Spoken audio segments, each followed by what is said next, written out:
नमस्कार, आप देख रहे हैं भारतवर्ष 17। मैं हूं आपके साथ अक्षता मौर्य। आइए रुक करते हैं फटाफट खबरों की ओर।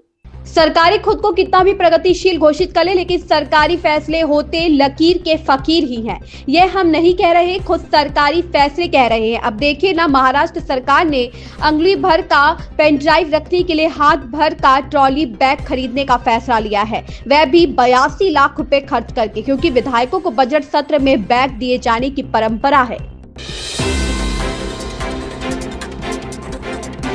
आप सांसद संजय सिंह ने कहा, आज तक जनता से किए गए वादों में भाजपा ने क्या क्या उपलब्धियां हासिल की हैं, उसका लेखा जोखा आप एक किताब के रूप में जारी करने जा रही है। इस किताब में सब लिखा है कि 15 लाख रुपए आपके खाते में पहुंच रहे हैं, नहीं पक्के मकान कितने लोगों को मिले हैं, फसल का दाम दोगुना हो गया है और पेट्रोल 50 रुपए पहुंच गया है। इस किताब के प्रत्येक पन्ने में भाजपा की उपलब्धियां लिखी हुई है। इस देश की जनता से वादा किया था कि रुपए को मजबूत करेंगे।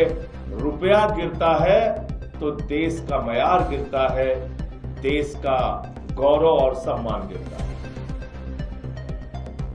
ये सारे वादे आप सबको याद होंगे। और दिल्ली के चुनाव को लेकर उन्होंने कहा था कच्ची कॉलोनी। सीएम धामी की अध्यक्षता में आज प्रदेश मंत्रिमंडल की बैठक हुई। इसमें यूसीसी का प्रस्ताव लाया गया। इस दौरान कैबिनेट ने नियमावली के प्रस्ताव पर मुहर लगा दी। सीएम धामी ने कहा कि 2022 में हमारी सरकार ने यूसीसी बिल लाकर जनता से किया वादा पूरा किया था। तब से हम इसकी सारी प्रक्रिया पूरी कर इसे जल्द से जल्द लागू करने की दिशा में आगे बढ़ रहे हैं।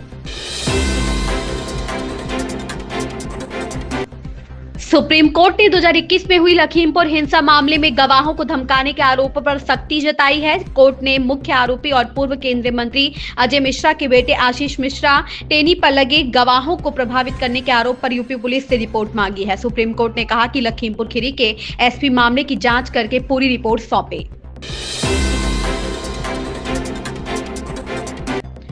मध्य प्रदेश के मुख्यमंत्री मोहन यादव ने कहा, आज पूरी दुनिया आयुर्वेद की ओर देख रही है। मध्य प्रदेश में 56 सरकारी आयुर्वेदिक कॉलेज चल रहे हैं। आज के इस अवसर पर आयुर्वेद से जुड़ी विभिन्न चर्चाएं हुई हैं। विद्वानों का समागम लाभकारी होता है। हमने पैरामेडिकल नर्सिंग कोर्स चालू कर आयुर्वेद के विस्तार का निर्णय लिया है।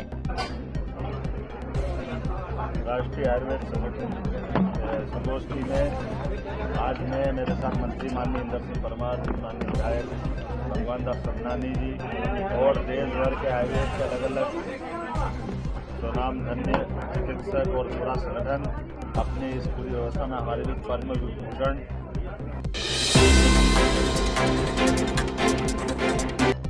आईपीएल 2025 के लिए कोई खरीदारी नहीं मिलने के बाद भारत के दिग्गज तेज गेंदबाज उमेश यादव का दर्द छलका है। उन्होंने कहा कि इससे वह बहुत परेशान और निराश थे। आईपीएल 2025 के लिए मेगा नीलामी पिछले साल नवंबर में हुई थी और सभी 10 फ्रेंचाइजी ने आगामी संस्करण के लिए अपनी अपनी टीमों का निर्माण किया था।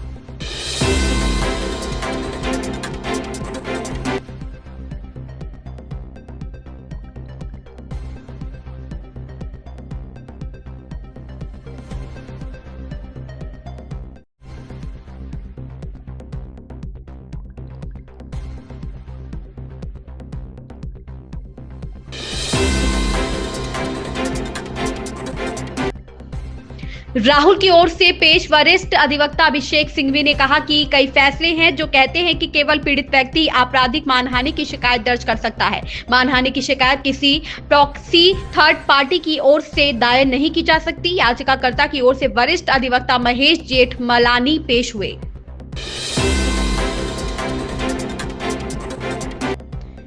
रक्षा मंत्री राजनाथ सिंह ने एनसीसी कैडेट्स से कहा, हम बराबर एनसीसी के बच्चों से मिलते हैं और हमारी उनसे बातचीत भी होती है। एनसीसी आपको इतना कुछ देती है कि इसके बाद भविष्य में आप जहां भी जाएंगे तो वहां आप अपने घर, समाज और देश का नाम रोशन करेंगे। एनसीसी में आने के बाद आप इसके अभिन्न अंग बन जाते हैं। यह आपके लिए गौरव का विषय है। यह ट्रेनिंग के दौरान आपके कंधों को मजबूत करती है और बाद में यही मजबूती कंधे राष्ट्र की उन्नति का भार उठाते हैं। बराबर एनसीसी के बच्चों से मिलना होता है, बातचीत भी होती है। उस आधार पर जो कुछ भी हमने एसेस किया है, जो मूल्यांकन किया है, मैं कह सकता हूं इसलिए एनसीसी आपको इतना कुछ दे रहा है कि आप इसके बाद भविष्य में जहां भी जाएंगे अपने घर परिवार, अपने समाज और अपनी देश का नाम रोशन करेंगे ही, यह मेरा पक्का विश्वास है। ब्रिटेन ने भारत पर 1765 से 1947 के दौरान करीब 200 वर्षों तक राज किया। इस दौरान भारत से अंग्रेजों ने करीब 64.42 ट्रिलियन अमेरिकी डॉलर की कमाई की, जिसमें 33.8 ट्रिलियन अमेरिकी डॉलर देश के सबसे अमीर 10% लोगों की जेब में गई। यह इतनी रकम थी कि ब्रिटिश पाउंड के 50 के नोटों से लंदन को लगभग 4 बार ढका जा सकता था। कंगना रनौत की फिल्म इमरजेंसी सिनेमा घरों में लगी है, जो देश में लगे आपातकाल की घटना पर आधारित है। यह फिल्म 17 जनवरी 2025 को रिलीज हुई। फिल्म देखकर लौट रहे दर्शक कंगना की अदाकारी की जमकर तारीफ कर रहे हैं। वहीं क्रिटिक्स ने भी फिल्म को अच्छी प्रतिक्रिया दी है। अभिनेत्री की यह फिल्म पंजाब में रिलीज नहीं हुई है, इस पर उन्होंने प्रतिक्रिया दी है। इन खबरों में बस इतना ही। बने रहिए भारतवर्ष 17 के साथ।